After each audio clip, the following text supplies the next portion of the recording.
Substance. Podcast stupéfiant. Bonjour à tous, bienvenue dans Substance, Julie Daché, Dépression et Champignons, épisode 1. Jusqu'à présent, la plupart des consommateurs de psychédéliques qu'on a entendus dans Substance sont arrivés aux psychédéliques par l'usage récréatif. Même si l'on sait que cette distinction entre usage récréatif, usage thérapeutique et usage spirituel n'est pas forcément toujours pertinente. Mais depuis quelques années, avec la diffusion en masse d'informations sur les bienfaits potentiels des psychédéliques dans les médias mainstream, on a une nouvelle génération qui arrive, une nouvelle génération de consommateurs qui arrive directement avec l'idée de guérir. Ils ont envie de guérir grâce aux psychédéliques. C'est le cas de Julie Daché qui a décidé de témoigner pour Substance ouvertement, sous son propre nom. Elle nous expliquera pourquoi à la fin de son témoignage, qui est découpé en 2 épisodes. Réglez le son, mettez-vous bien et écoutez, vous êtes dans Substance.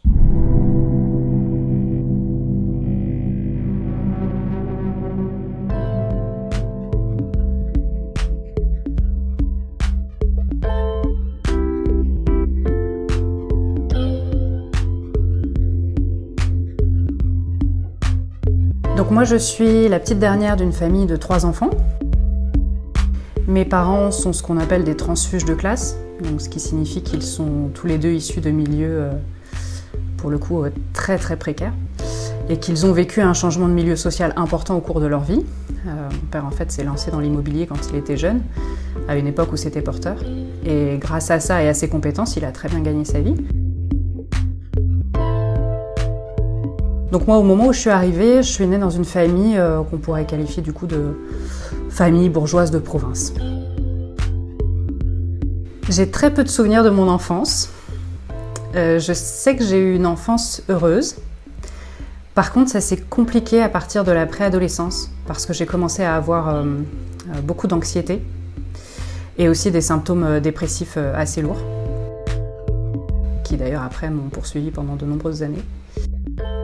D'une part parce qu'il se passait des choses à la maison qui étaient pour moi difficiles à vivre et d'autre part parce que je me sentais assez en décalage avec les jeunes de mon âge. J'avais pas du tout les codes, ou en tout cas j'avais pas les mêmes codes qu'eux. Je m'habillais pas de la bonne manière, j'avais du mal à me faire des amis, j'étais pas la fille cool quoi. Et j'avais le syndrome de la bonne élève, donc j'étais obsédée par mes notes, je voulais avoir un bon bulletin scolaire, c'était vraiment ça qui me valorisait, donc je m'investissais beaucoup là-dedans. Mais pour tout le reste, j'étais assez nulle. Alors l'adolescence, elle a été vraiment très compliquée, puisque j'ai commencé à avoir des idées suicidaires à ce moment-là, dès la préadolescence. Donc oui, je sais que c'est une période sensible pour tout le monde, mais là pour moi, vraiment particulièrement, quoi. Particulièrement. À l'époque, je lisais beaucoup, enfin encore aujourd'hui, mais je lisais beaucoup de romans surtout. Et ça, j'adorais ça, ça me faisait beaucoup de bien de m'immerger dans un autre univers et d'imaginer des scénarios, etc. Et même de me prendre d'affection pour des personnages, enfin ça c'était chouette. Et puis j'ai toujours été très proche des animaux et on avait un chat à la maison. Donc ça c'était très soutenant aussi pour moi, voilà. Comme une bonne élève, toujours en tête de classe, et je me mettais une pression incroyable pour avoir des bonnes notes. Et d'ailleurs aujourd'hui, avec mon regard d'adulte, quand je vois la pression que les gamins se mettent, et surtout la pression qu'on met sur les gamins pour qu'ils aient des bons résultats, etc., ça me crispe un peu parce que je me dis mais quel genre de conséquences ça va avoir sur l'adulte qu'ils vont devenir. Et cette pression de la performance qui ensuite ne nous quitte plus, quoi. Et je crois que c'est vraiment quelque chose d'assez malsain, finalement, d'exister au travers de ce qu'on est capable de produire et des résultats qu'on est capable d'obtenir. Je crois pas que l'essentiel soit là. Donc oui, ça marchait bien, j'étais une très bonne élève, mais bon, c'est bien avec le recul, je me dis, bon, à quoi ça aura servi ? Je sais pas trop. Je pense que mon moteur, derrière ça, c'est difficile, rétrospectivement, d'essayer d'y mettre du sens. Enfin bon, on interprète les choses d'une certaine manière. Je ne sais pas si c'est vraiment ça ce qui se jouait, mais en tout cas, quand je m'investissais dans un devoir ou autre et que j'avais une bonne note, voilà, j'avais un retour sur investissement. Je savais que dans ce domaine-là, j'étais douée Et j'avais un retour positif des adultes autour de moi, des profs, de mes parents, etc., qui me disaient c'est bien, c'est super. Donc évidemment, c'est du renforcement positif, hein, c'est bête comme chou. Donc ça m'encourageait encore plus à aller là-dedans. Et au moins, dans ce domaine-là, je me sentais valorisée.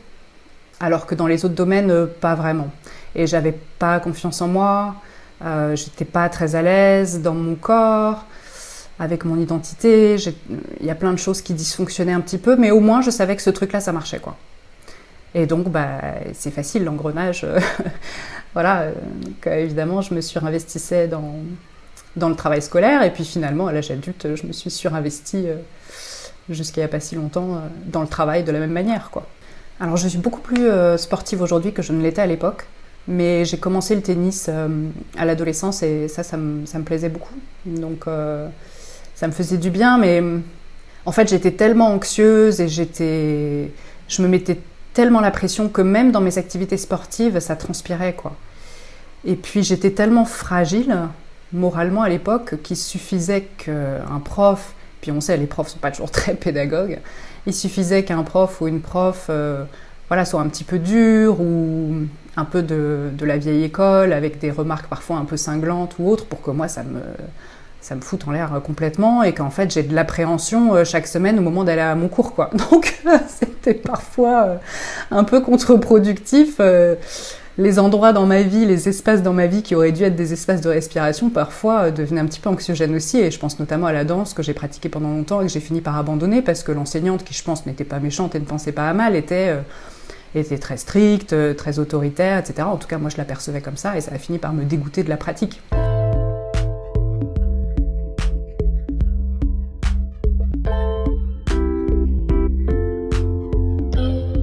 À l'époque, je posais pas du tout de mots sur mes ressentis parce que la santé mentale, c'était pas un sujet dans ma famille ou auprès de mes amis. Enfin, je vais avoir bientôt 40 ans et donc quand j'étais adolescente, en tout cas moi dans les milieux dans lesquels j'évoluais, on parlait pas de ces choses-là, quoi. Donc je savais même pas vraiment ce que c'était que l'anxiété ou la dépression. Donc à l'époque, non, je posais pas de mots dessus, je savais que j'allais mal, j'en avais conscience. Je passais parfois beaucoup de temps dans ma chambre à me répéter en boucle « je suis une bonne personne, je suis une bonne personne, je suis une bonne personne ». Je sais pas, je pense pour me raccrocher à quelque chose, quoi. Mais non, je posais pas de mots dessus. C'est avec le recul que je me dis « waouh, c'est chaud, quoi ».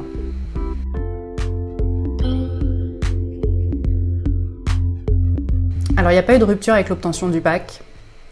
À ce moment-là, j'ai été voir un psychiatre, le premier, après avoir un peu négocié avec ma mère pour qu'elle me donne des sous, parce que évidemment, je n'étais pas autonome financièrement, donc qu'elle puisse me donner des sous pour que je puisse aller voir un psychiatre. J'ai commencé un suivi dès l'âge de 18 ans. J'ai commencé des études supérieures à la fac. J'avais passé des concours d'école de commerce que j'avais eus, puis finalement, je ne me suis pas sentie capable de quitter Nantes, de quitter la ville dans laquelle j'étais, donc je me suis retrouvée un peu par défaut à la fac. Et en fait, je me suis retrouvée en décrochage, quoi, très vite. La bonne élève qui, au moment de se lancer dans ses études supérieures, s'effondre complètement, quoi. Donc, au bout de 2-3 mois, j'allais plus à la fac et je savais plus quoi faire, quoi. Et je me suis dit, mais qu'est-ce que je vais faire de ma vie, en fait ? Donc, de mes 18 à mes 19 ans, je me suis surtout raccrochée à cette thérapie que j'avais initiée, qui m'a fait du bien, qui n'a pas résolu pléthore de choses, mais qui m'a quand même remise un petit peu sur pied. Et suffisamment pour que je repasse les concours d'école de commerce et que je les décroche à nouveau et que je me retrouve finalement dans une école qui était l'école de Marseille. C'était une école en 4 ans, 2 ans à l'étranger, 2 ans à Marseille, donc j'ai passé sur ces 4 ans 2 ans en Espagne. Et donc je suis partie à l'âge de 19 ans en Espagne directement. Alors ça s'est pas très bien passé. C'est vrai que, en fait, toutes les années de ma vie jusqu'à la prise de psychédéliques sont un peu larmoyantes, donc ça risque d'être un peu lourd.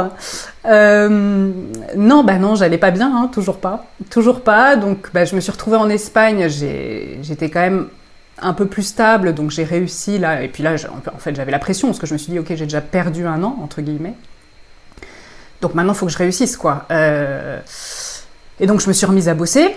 Donc, j'ai fait les choses sérieusement. Donc oui, je décrochais mes examens et tout. Donc ça, à ce niveau-là, ça allait. Ce qui est chouette, c'est que moi à l'époque j'adorais sortir, en fait j'adore aller danser et tout, donc jeune étudiante en Espagne, c'était chouette, le week-end je pouvais aller danser et tout ça, c'était cool. Mais moralement, c'était toujours un peu le chaos, quoi, hein, et je passais quand même beaucoup de temps enfermée dans ma chambre, à regarder des séries, j'étais en mode survie, quoi, toujours. Donc ça n'a pas été simple. Donc je sors de l'école de commerce, et là c'est un peu la grande interrogation parce que mon dernier stage, ça a été un stage dans un cabinet de recrutement à Paris, un stage de 6 mois, qui s'est globalement bien passé. Enfin, moi j'étais très contente, je pense que j'avais un regard un peu naïf sur le monde de l'emploi à l'époque, et j'étais très contente enfin de pouvoir mettre mes compétences à contribution, et ça s'est plutôt bien passé, mais au bout de, je crois, 5 mois, ou peut-être même avant ça, je me suis retrouvée dans un état d'épuisement total. J'avais été voir une généraliste à l'époque qui m'avait mis sous Lexomil, donc c'est un anxiolytique assez fort, sans m'expliquer ce que c'était. Donc j'ai commencé à prendre du Lexomil et le soir pour réussir à dormir, parce que j'arrivais pas à dormir. Et en fait, toute seule, j'ai augmenté le dosage petit à petit, parce qu'au bout d'un moment, ça ne faisait plus rien. Et comme elle m'avait rien expliqué sur la molécule, je savais pas que c'était un peu dangereux de faire ça. Donc je me retrouvais tous les soirs à m'avaler pas mal de Lexomil pour réussir à dormir. Je me suis retrouvée complètement accro au Lexomil. Jusqu'au jour où j'ai fait des recherches et que j'ai compris ce que c'était et que je me suis sevrée à la sauvage, ce que je recommande pas de faire.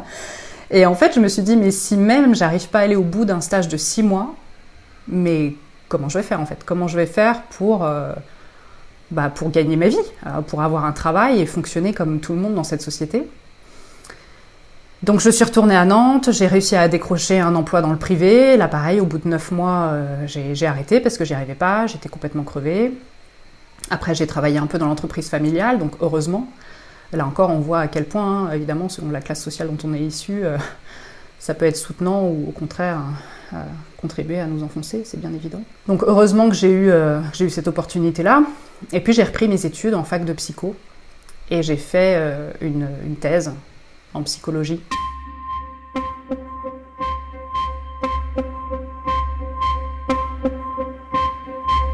Et entre-temps, ce qui s'est passé, et quand même je pense que c'est important de le mentionner, c'est que moi, qui étais évidemment en quête de réponse, parce qu'avec ce mal-être depuis ma préadolescence, je sentais bien que j'arrivais pas à faire les choses comme tout le monde, que je me fatiguais très vite, qu'autour de moi ça semblait simple pour les gens d'avoir un travail, en même temps d'aller voir les copains le soir pour boire un verre, en même temps d'avoir une vie de couple et même d'avoir des enfants. Et moi je me disais, mais comment ils font ? Moi j'arrive même pas juste à avoir un travail, je suis épuisée en permanence. Donc je sentais bien qu'il y avait quelque chose, quoi. Évidemment, j'ai essayé plein de leviers. Enfin, j'étais en thérapie à plusieurs reprises auprès de plusieurs thérapeutes. Enfin, alors tous les trucs alternatifs, genre le magnétisme et compagnie, tout ça, évidemment j'ai essayé. Enfin, j'avais, je pense, fait un peu le tour de la question. Et puis un jour, je suis tombée par hasard sur une description de l'autisme. Et surtout, je suis tombée sur un témoignage en fait d'une femme autiste. Et ça m'a beaucoup parlé.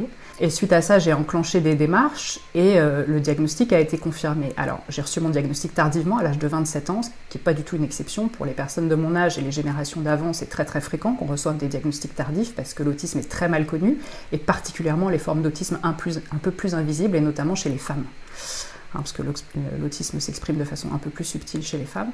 Donc j'ai reçu ce diagnostic-là, qui moi m'a fait énormément de bien, parce que ça m'a permis quand même de comprendre pourquoi je fonctionnais différemment, pourquoi je me fatiguais aussi vite, et donc de repenser ma vie en fonction de mes particularités plutôt que de me suradapter en permanence à un environnement qui ne me convenait pas, quoi. Donc ça, c'est vrai que ça a fait un gros changement et ça a débloqué un certain nombre de choses dans ma vie, et ce diagnostic m'a fait énormément de bien. Donc je me suis sentie mieux à l'issue de ce diagnostic, et puis aussi je me suis sentie investie d'une mission. Et ça, je crois que c'est hyper important, d'avoir un but dans la vie. En tout cas pour moi, ça l'est. Donc j'ai sorti une BD à l'époque qui s'appelle La différence invisible. Ensuite j'ai sorti un livre, j'ai sorti une chaîne YouTube, un blog. J'ai beaucoup communiqué sur le sujet. Quand j'ai repris mes études, ma thèse portait aussi sur l'autisme. Donc ça a donné un petit peu un sens à ma vie de contribuer à faire connaître l'autisme, et notamment chez l'adulte. Donc ça m'a porté, ça m'a permis d'être assez résiliente. Mais malgré tout, en toile de fond, la dépression n'était pas guérie, quoi. Et l'anxiété non plus. Et c'est revenu. Et donc par période, ça revenait. Et je pense que pour les personnes qui n'ont jamais vécu ça, en fait, c'est difficile même ne serait-ce que de s'imaginer ce que c'est que d'être en dépression. Moi aujourd'hui avec le recul, je dis que c'est comme s'il y avait un filtre négatif en permanence sur toutes mes pensées. Comme si mon attention malgré moi se focalisait principalement sur des choses négatives ou anxiogènes. Donc c'est évidemment un cercle vicieux parce que plus le cerveau est entraîné à penser de cette façon-là, et plus il pense de cette façon-là. Donc on finit par se retrouver dans une espèce de prison mentale et il n'y a pas d'échappatoire. Et je voyais pas d'issue. Et ça, c'est l'enfer.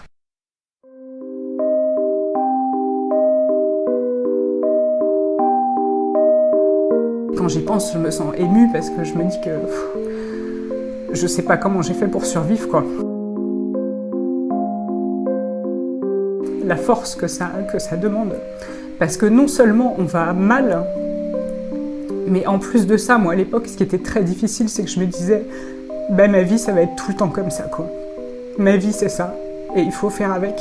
Et je me disais, mais en fait, jusqu'à 80 ans, je vais être en mode survie comme ça, mais...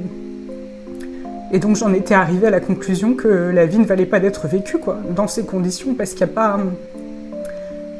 pas de qualité de vie, en fait. Et surtout, il n'y a pas de plaisir à vivre. Et je dis ça alors que pourtant, j'étais une dépressive assez fonctionnelle, quoi. Je travaillais, et je travaillais même beaucoup parce que le travail, c'était ma béquille, je faisais du sport, etc. Mais à l'intérieur, c'était le chaos, quoi. Et je pense que c'est important de le dire parce que c'est important aussi que les gens réalisent que c'est pas un manque de volonté, quoi. Je pense que les personnes dépressives, elles sont très volontaires, elles sont très fortes, mais c'est quelque chose qui nous dépasse. Et quand on n'arrive pas à trouver les bons thérapeutiques ou les bons outils pour s'en sortir, bah, c'est l'enfer, quoi.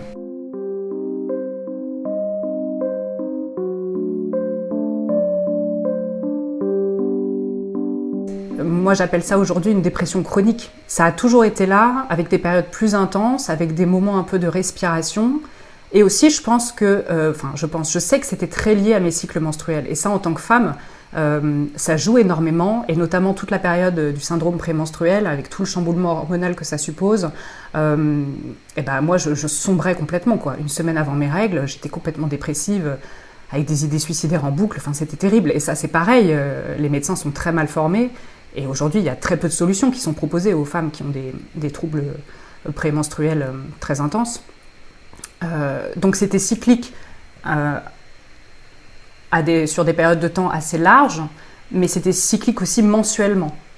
Donc en fait c'était terrible parce que les moments où j'allais mieux, je me disais c'est cool, là ça va, mais en fait j'avais toujours cette crainte du moment où ça allait repartir en cacahuète, quoi. Donc il n'y a pas vraiment de vraie respiration, puis on n'en voit pas le bout, quoi. On ne voit pas la lumière au bout du tunnel. Donc c'est tout le temps là, en fait. Plus ou moins intensément, mais c'est tout le temps là. Alors j'ai fini par prendre des antidépresseurs. On m'a prescrit du Brintellix. J'en avais pas mal parlé avec ma psychiatre et je m'étais pas mal renseignée parce qu'en plus, comme moi, j'ai quand même maintenant ce background, un petit peu cette formation scientifique. J'ai tendance à aller lire sur certains sujets des articles scientifiques. Et donc je connaissais un peu les effets secondaires, etc., et notamment sur la sexualité. Et j'avais dit à ma psychiatre, moi en fait je veux pas faire le deuil de ma sexualité, donc je veux bien prendre un antidépresseur, mais j'ai pas envie qu'il y ait des effets secondaires à ce niveau-là, quoi. Et elle m'avait dit, le Brintellix, pour ça, il est assez intéressant parce qu'il n'y a pas trop d'effets sur la sexualité. Donc je m'étais dit, banco, on essaye. Et c'est vrai que ça m'a bien aidée, ça m'a soulagée, mais le problème c'est que tous les 3-4 mois, mon moral déclinait, quoi. Et donc tous les 3-4 mois, il fallait augmenter le dosage. Et quand j'en parlais avec la psychiatre, elle me disait « mais c'est normal, avec certains patients ça fait ça, il faut augmenter jusqu'à ce qu'on trouve le bon dosage ». Mais en fait, quand on est arrivé à la 3e augmentation de dosage, il y avait des effets secondaires à la molécule, et notamment malgré tout une anorgasmie, donc j'avais plus d'orgasme. Là je lui ai dit « mais en fait, jusqu'où ça va aller ?» Enfin, je lui disais « mais en fait c'est pas une vraie solution ». Moi en tout cas c'est comme ça que je le vivais, quoi. Et elle, ça avait pas l'air de l'émouvoir plus que ça, mais moi je me suis dit, mais certes ma dépression ça va mieux, et encore, parce que tous les 3-4 mois il faut augmenter, là j'ai de plus en plus d'effets secondaires, et c'est pas pérenne cette solution. Donc au bout d'1 an j'ai arrêté. Alors que malgré tout, effectivement, ça m'aidait, quoi. Mais j'ai estimé que c'était pas pérenne, donc je me suis retrouvée à nouveau un peu le bec dans l'eau. Surtout que c'était pas la première molécule que j'essayais, j'en avais essayé d'autres avant, mais les effets secondaires étaient tellement intenses que j'avais dû arrêter. Donc c'était celle, disons, que je tolérais le mieux, mais c'était pas non plus idéal. Donc je voyais pas d'autre solution, quoi.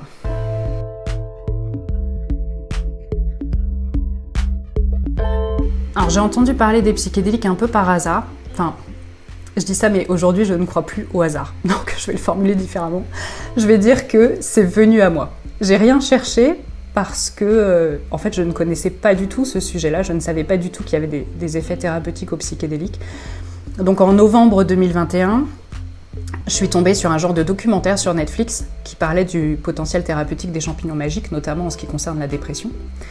Et dans ce documentaire, il y avait des témoignages de personnes qui étaient parties consommer des champignons en Jamaïque, parce que là-bas c'est légal, avec des thérapeutes formés, et qui disaient en gros que ça avait changé leur vie.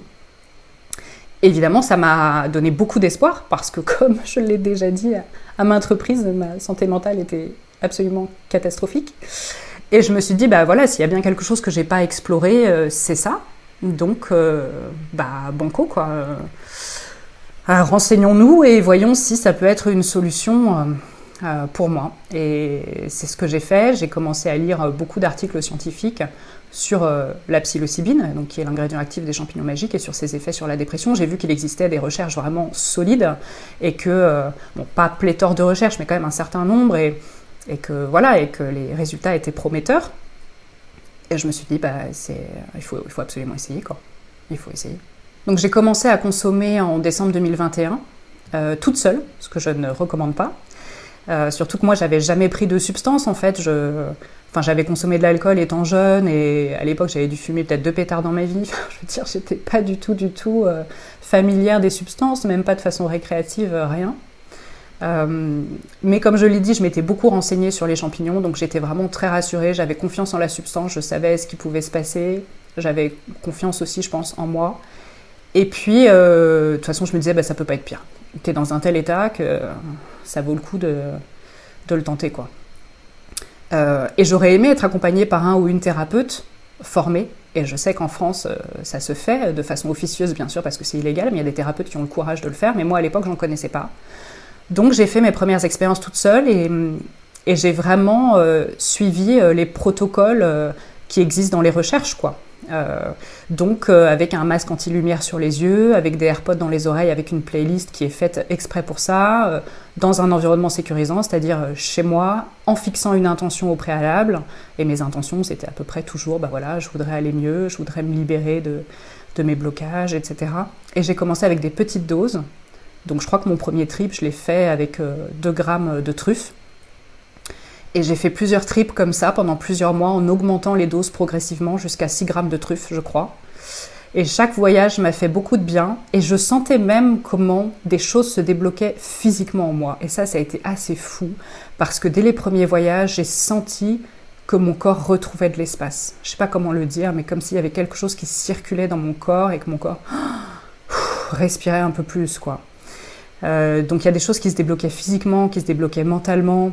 Mais je sentais qu'il restait quand même quelque chose et j'avais cette intuition que ce truc-là qui restait bloqué en moi pourrait se débloquer mais avec une très forte dose, mais ça je voulais pas le faire toute seule. Donc je me suis dit allons dans une retraite exprès pour ça, en Jamaïque, comme ce que j'avais vu dans le documentaire. Donc je me suis un peu renseignée, j'ai trouvé une retraite là-bas qui m'avait l'air super, c'est un centre fondé par des Américains.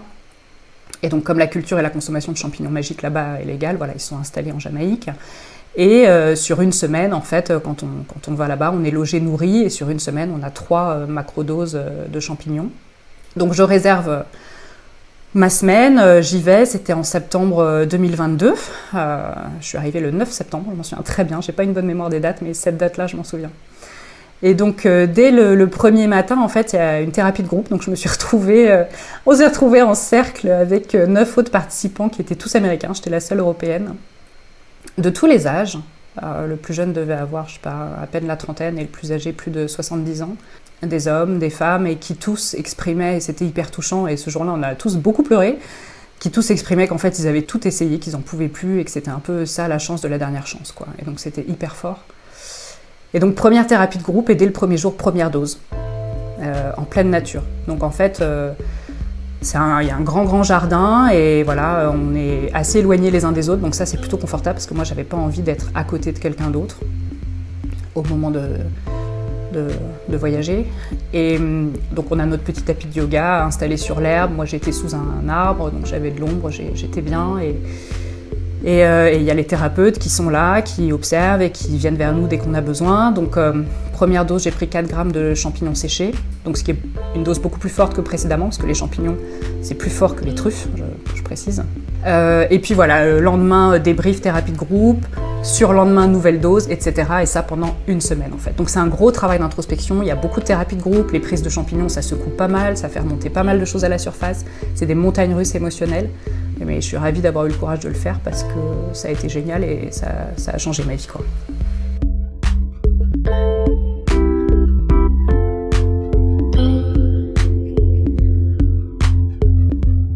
Alors évidemment, j'imagine que vous avez envie d'en savoir plus sur les voyages qui ont changé la vie de Julie. Mais avant ça, je vous rappelle juste que vous avez désormais la possibilité de soutenir financièrement le podcast grâce à une page Tipeee que j'ai ouverte récemment et donc j'ai mis le lien en description. On retrouvera les voyages de Julie dans le prochain épisode. D'ici là, portez-vous bien.